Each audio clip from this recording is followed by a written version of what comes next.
बड़े सम्मान के साथ अपने इस कार्यक्रम में मुख्य अतिथि आदरणीय गिरिचंद्र त्रिपाठी जी को आमंत्रित करता हूं। महोदय आप आए और अपने दर्शन से सभागार को आह्वानित करने की कृपा करें। आदरणीय गिरिचंद्र त्रिपाठी जी पूर्व पत्र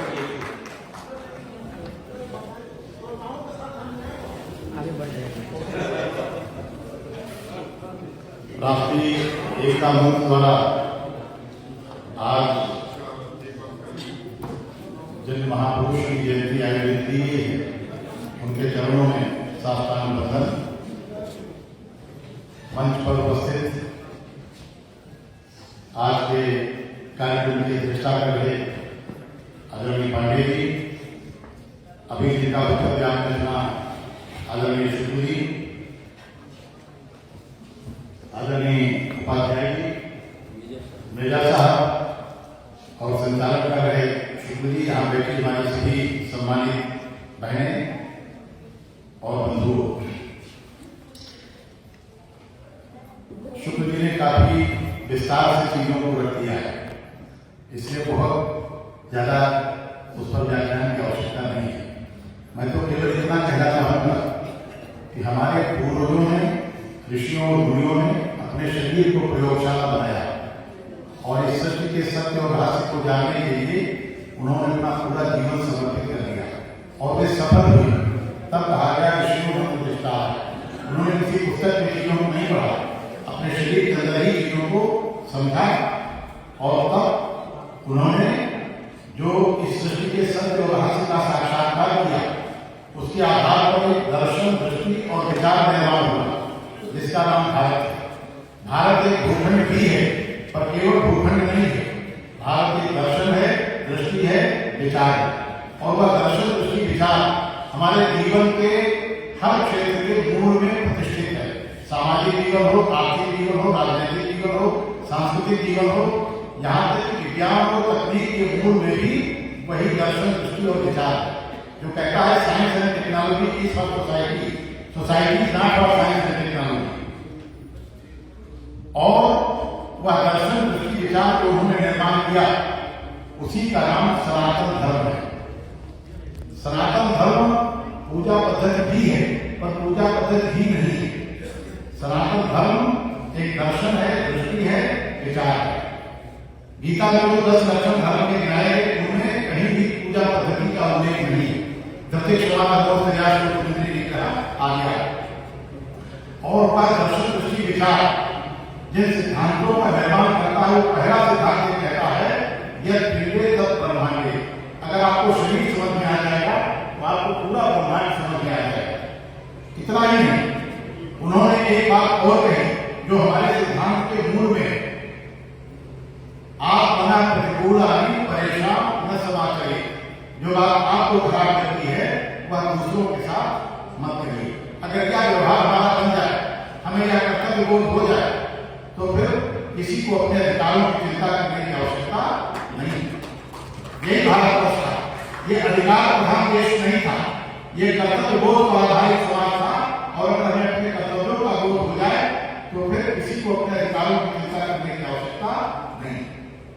अब जो दर्शन, दृष्टि, विचार था, उसका जो पहला सिद्धांत था वसुधैव कुटुंबकम, ये वसुधा हमारा परिवार है और इसमें केवल मनुष्य नहीं है, ये पेड़ पौधे, नदियां, पहाड़, ये भी हमारा परिवार है, क्योंकि इनके बिना हमारा जीवन चल नहीं सकता।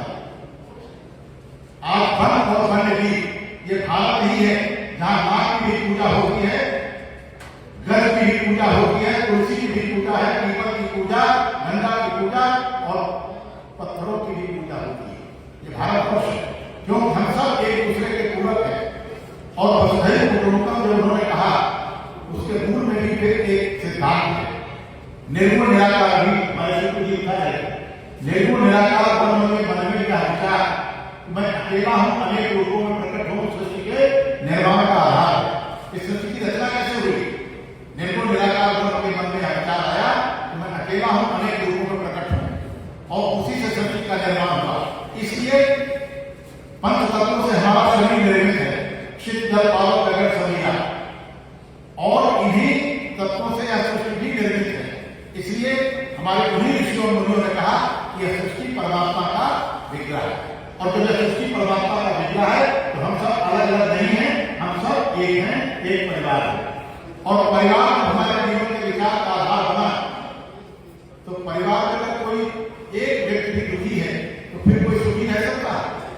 कभी कोई बहुत परेशान दिखता है, भाई बड़े परेशान हो, तो माँ बीमार है, पिताजी बीमार है, बेटी बीमार है, बेटा बीमार है, और बहुत परेशान है तो पत्नी बीमार है। अब बीमार कोई और है और परेशान कोई और है। इसलिए अगला सिद्धांत हमारा बना सर्वे भवन्तु सुखिनः। क्योंकि अगर एक भी व्यक्ति दुखी है, यह केवल भारत का दर्शन दृष्टि विचार है जो कहता है सर्वे भवन्तु सुखिनः। दूसरे दर्शन बहुत उदार हुए, उन्होंने कहा नहीं मैंने जियो जीने दो, इसके आगे नहीं है। पर भारत कहता है सर्वे भवन्तु सुखिनः। इतना ही नहीं, यह भूमि संवाद और शास्त्रार्थ की भूमि है। ये नहीं तो हमने कह दिया वो बिल्कुल फाइनल है, हम किसी की बात सुनेंगे नहीं, ये भारतवर्ष नहीं है। हमारा विरोधी भी अगर सही बात कह रहा है तो हम उसका सम्मान करेंगे, यही भारतवर्ष है। और इसलिए शास्त्रार्थ में जो पराजित होता था वो जीतने वाले को अपना दुश्मन नहीं मानता था। क्या कहता था? मुझे सत्य पता नहीं था, आज आपने बताया, मैं आज से आपका अनुयायी। इसलिए आनो भद्रा करो यंत्र विश्वता, let noble thoughts come from all governments of universe. अच्छी बात नहीं से दिया है, हम उसका सम्मान करेंगे, यही भारतवर्ष। इसलिए अनेक बातों में मतभेद हो सकते हैं, कई बातों में हम लोगों के बीच में मतभेद होते हैं और होने भी चाहिए, परंतु उसका तरीका क्या है? संगठन सबको बनाना जानता हूं, let us come together, sit together, think together and work together. आइए हम लोग बैठे, बात करें, एक दूसरे को सुने और मिलकर साथ करें, तब भारत विश्व गुरु बनेगा। यही भारतवर्ष। परंतु ये जो भारत बना, परमात्मा की सृष्टि में सर्वांग शुद्ध कुछ भी नहीं, nothing perfect and lo with the passage of time discrepancy and inconsistency are bound to be there. विसंगतियां और विकृतियां आती हैं, हमारे विचारों में नहीं है, हमारे व्यवहार में नहीं, हमारे सिद्धांतों में नहीं, और हमारे जीवन में भी आए, क्योंकि ये स्वाभाविक है। और जिनके कारण भारत 600-700 वर्षों तक पराधीनता की श्रृंखला में आबद्ध रहा। और जिस सनातन धर्म है क्या, जिस परमात्मा ने सृष्टि बनाई, उसी ने वह विधि बनाई कि सृष्टि चलेगी कैसे, जिसका नाम सनातन धर्म है। इसलिए हमारे यहाँ धर्मधारी से बजाय धारणा धर्म क्या हो, क्या करना है यह धर्म है, और क्या नहीं करना है यह अधर्म है। परंतु जैसा कि मैंने कहा कि जिसके आधार पर विश्व गुरु बना भारत, वह भारत 600-700 वर्षों तक पराधीन रहा, और हमको अपने को सनातनी और हिंदू कहने में डर है और शर्म नहीं। तब एक महापुरुष खड़ा हुआ और उसने कहा गर्व से कहो हम हिंदू। वो कौन था? वो स्वामी विवेकानंद, जिन्होंने भारत के इसी दर्शन दृष्टि और विचार को लेकर के भारत को जगाया, और भारत को नहीं जगाया, पूरे विश्व ने उनका अनुसरण किया। 2 मिनट का समय मिला था, अभी वो बातें बताई हैं, इसलिए उन पर व्याख्या करने की जरूरत नहीं है। और जब उन्होंने कहा my American sisters and brothers, ये सुनकर के सब लोग आश्चर्यचकित हो गए कि कौन व्यक्ति है जो कह रहा है सब हमारे भाई हैं, सब हमारी बहनें हैं। और इसी दर्शन दृष्टि और विचार को लेकर के महापुरुष खड़ा हुआ, और थोड़ी आयु में उन्होंने फिर से, और जब मैंने कहा जब यह सृष्टि अपनी और अपने संचालन की विधि और व्यवस्था को बचाने में, उसकी रक्षा करने में असमर्थ और असफल सिद्ध होने लगती है, तब वह परमात्मा जिसने सृष्टि और यह सनातन धर्म बनाया है, वह इसकी रक्षा के लिए काल रूप के पुरुष के रूप में धरती पर आता है, और उसी रूप में स्वामी विवेकानंद आए। आज कहीं कहीं फिर संकट इन चीजों पर पड़ रहा है। अभी हमने कहा वन और वन्य जीव, आज जंगल नष्ट हो रहे हैं, पारिस्थितिकी संतुलन हमारे शरीर के 5 तत्वों से बना है। अगर हमारे शरीर में भी जल का अभाव हो जाए तो हमें हॉस्पिटलाइज होना पड़ेगा। अग्नि बढ़ जाए तो जाने कितनी बीमारियां हो जाए, हाथ बढ़ जाए तो बीमारियां होंगी। अर्थात अगर हमारे शरीर में माने धरती जल आकाश वायु का संतुलन बिगड़ेगा तो हम बीमार होंगे। इस सृष्टि में भी संतुलन बिगड़ेगा तो यही बीमार रहेगी, और सृष्टि बीमार रहेगी, हम भी स्वस्थ नहीं रह पाएंगे। इसलिए पारिस्थितिकी संतुलन आज एक चुनौती है। अच्छी बात आती है, परमात्मा ने हमें जीवन देकर धरती पर भेजा है, पर इस जीवन का रक्षण कौन? बिना ऑक्सीजन के कितनी देर जिंदा रह सकते हैं? ऑक्सीजन का स्रोत है पेड़ पौधे, और आज ये पेड़ पौधे जब नष्ट हो गए तो हम बचेंगे, पर हमारा ध्यान इधर नहीं। अगला आता है जो सबसे महत्वपूर्ण है विवेकानंद जी का संदेश, वसुधैव कुटुंबकम, वह पारिवारिक मूल। भारत का देश है जहां पर भाई भाई के लिए प्राण दे देता, और अगर बहन से पूछा जाए केवल देखो एक ही चीज है, तुम्हें दे दें या भाई को दे दें, तो भारत की बहन क्या कहे? हमको दे दो, कहे हमको नहीं चाहिए, भाई को दे देंगे। लेकिन अगर उसी बहन की अस्मिता और प्रतिष्ठा संकट में खड़ी हो तो भाई कहेगा तुम्हारा मामला है, तुम देखो नहीं। इस देश करोड़ों उदाहरण दिए जा सकते हैं जब भाइयों ने बहनों की अस्मिता और प्रतिष्ठा के लिए अपने प्राण दे दिए। ये वो देश है। कुपुत्रो जाए तो कुशल कुमाता न भवति, बेटा गड़बड़ कर सकता है पर मां कभी भी बच्चे का ही सोच नहीं सकती। ये वो देश है। परंतु आज ये पारिवारिक मूल्य नहीं शिथिल कर रहे हैं। भाई भाई को मार दे रहा है, बाप बेटे को मार रहा है, बेटा बाप को मार रहा है, और हद तब हो गई जब मां बच्चों को मार दे। इसलिए पारिवारिक मूल्यों की रक्षा का संदेश भी विवेकानंद जी का संदेश है। अगला आता है नारी सम्मान। नारी सशक्तिकरण भारत का विचार नहीं। हमारी बहन थोड़ा चिंतित हो गई, नारी को सशक्त नहीं होना चाहिए। नारी सशक्तिकरण हमारा विचार ही नहीं। ये उन देशों का विचार है जहां माना जाता था 8वीं शताब्दी का कि महिलाओं की आत्मा नहीं होती। जैसे तरबूज, ककड़ी, खरबूज वैसे खाओ फेंको। जब सेंट मैरीज का जन्म हुआ तब ये विधान पड़ गए, अगर महिलाओं में आत्मा नहीं होती तो सेंट मैरीज को नहीं आत्मा नहीं। तब उन्होंने माना कि महिलाओं को भी आत्मा है। 18वीं शताब्दी का इंडिया है वोटिंग राइट नहीं था महिलाओं को, इसलिए उनके यहाँ सशक्तिकरण शब्द सही, और हमारे यहाँ नारी शक्ति स्वरूपा है। और ये अचानक नहीं कहा गया, हमारे पूर्वजों ने बताया, शरीर को प्रयोगशाला बनाया, और तब उन्होंने कहा गर्भ में 9 महीने बच्चे को धारण करने की ताकत परमात्मा ने किसको दी? पुरुष कर सकता है, ये केवल महिला है। इसलिए वो शक्ति स्वरूपा है। जब सब देवता पराजित होते हैं, हाहाकार मचता है, बचाओ बचाओ रक्षा करो, तब जो शक्ति प्रकट होती है उसका स्वरूप पुरुष का नहीं, वो जगदम्बा खुद है, जिसके सामने शुभ महिला को बहुत प्रकट लड़ते नहीं दिखते हैं, केवल मार खाते दिखते हैं, पर वो रोज शस्त्र नहीं खाती। हमारे यहाँ हमको तो ज्यादा संस्कृत नहीं आती, पर पिता जी ने बताया, अध्यक्ष जी अभ्यय निकल माने वन हो सुपीरियर स्पष्ट, जो श्रेष्ठ होता है उसका नाम पहले आता है। तो भारत में क्या परंपरा है, किसका नाम पहले आता है? किसका नाम पहले आता है? सीताराम बाद में, पहले माता पिता का, पिता माता नहीं।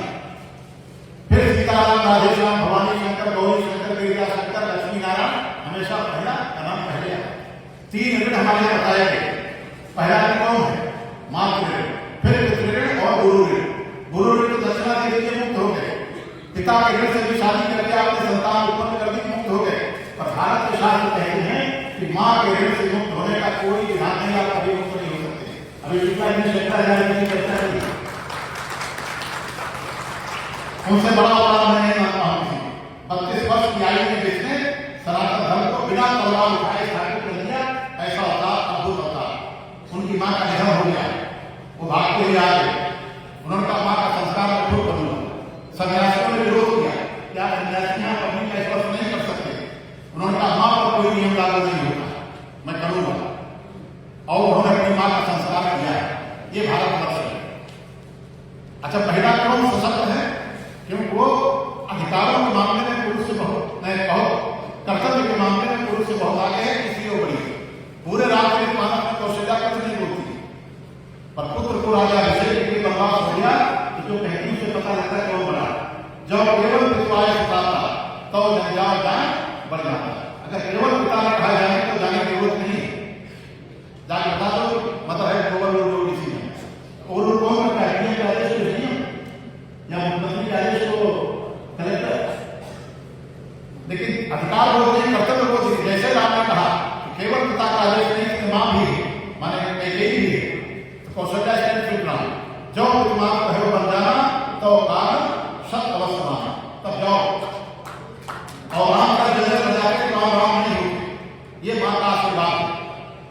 इतने नहीं, जब जब कोई भी उस दुविधा में पड़ता है उसे दुविधा से बाहर कौन निकालता है? भैया लक्ष्मण जी ने मां से आदेश दिया कि भैया के साथ अंदर जाऊंगा, पर उर्मिला के कष्ट जो बढ़ रहे हैं तो पैर कांप रहे हैं, अगर उर्मिला बना कर देगी तब क्या करूंगा? पर जब दरवाजे पर पहुंचते हैं तो आपकी ये घड़ी आप जाइए 14 वर्ष इंतजार करूंगी। लक्ष्मण जी दुविधा से बाहर आए, उन्हीं लक्ष्मण जी को अपनी घाट की शांति लगी है। हनुमान जी पूरा भाग लेके आए, भरत जी को धर्म हुआ, वहां मारे लेके आए, धर्म दूर हुआ। हनुमान जी कहते जाने दीजिए, मेरे लक्ष्मण नहीं बचेंगे। तो अगर आज की सुमित्रा होगी तो क्या कहती? पत्नी के बेटे को मरवा दी, और वो क्या कहती? हनुमान जी चिंता मत करिए, हमारा एक बेटा और है, सवेरे लंका पहुंच जाएगा, राम अकेले नहीं। उनके बगल में खड़ी उर्मिला क्या कहती? हनुमान जी निश्चित रहिए, सूर्य में साहस नहीं है कि आपके पहुंचने के पहले उदय हो सके, आप आराम से जाएंगे। ये भारत की महिला की ताकत है। और वो लड़ाई लक्ष्मण और मेघनाथ की नहीं थी, वो लड़ाई भी दो सत्यों की थी। सुलोचना की सामान्य नारी नहीं, जो बड़ी थी वो युद्ध जीत गई। ये भारतवर्ष है, इसलिए हमारे यहाँ नारी सशक्तिकरण शब्द नहीं है, नारी सम्मान है। यत्र नार्यस्तु पूज्यन्ते रमन्ते तत्र देवता, ये भारतवर्ष है। और देशभक्ति, जिसका संदेश स्वामी विवेकानंद ने दिया, अभी जी ने डिटेल में बताया। तो ये कुछ ऐसे विषय हैं जिनकी शुरुआत हम लोगों को अपने परिवार से करनी चाहिए, और तब यह देश फिर से विश्व गुरु बनेगा। सब काम सरकार नहीं कर सकती, और सब काम सरकार को करना भी नहीं है। इसलिए मैं आभारी हूं और बहुत बहुत बधाई और धन्यवाद देना चाहूंगा राष्ट्रीयता मंच को, जिन्होंने कम से कम नई बात हमारी नई पीढ़ी, इस नई पीढ़ी की ऊर्जा आपने देखी, इनमें ऊर्जा की कमी नहीं है, पर ये जो परिवार के समाज में और व्यवहार में देख रहे हैं, उसी रास्ते पर चल। अगर इस तरह के कार्यक्रमों में ऐसे युवाओं को, ये भारत है हमारे युवा, अगर इनको ये संदेश हम देंगे कि वन और वन्यजीव, पारिस्थितिकी संतुलन और पर्यावरण का संरक्षण, पारिवारिक मूल्य, नारी सम्मान, देशभक्ति, तो विवेकानंद जी का संदेश समाज में प्रतिष्ठापित होगा। और यह देश केवल भारत का नहीं, आज पूरे विश्व में जो संकट है, उस संकट का अगर समाधान है तो वही दर्शन दृष्टि विचार है, जिसके प्रणेता और आगे बढ़ाने वाले हमारे वो महापुरुष पूज्य विवेकानंद जी थे। इसलिए हम लोग इन चीजों की शुरुआत अपने अपने घर से करें। आपका समय हमने बहुत ज्यादा ले लिया और आपने धैर्य से सुना, इसके लिए मैं आपका हृदय से आभारी हूँ।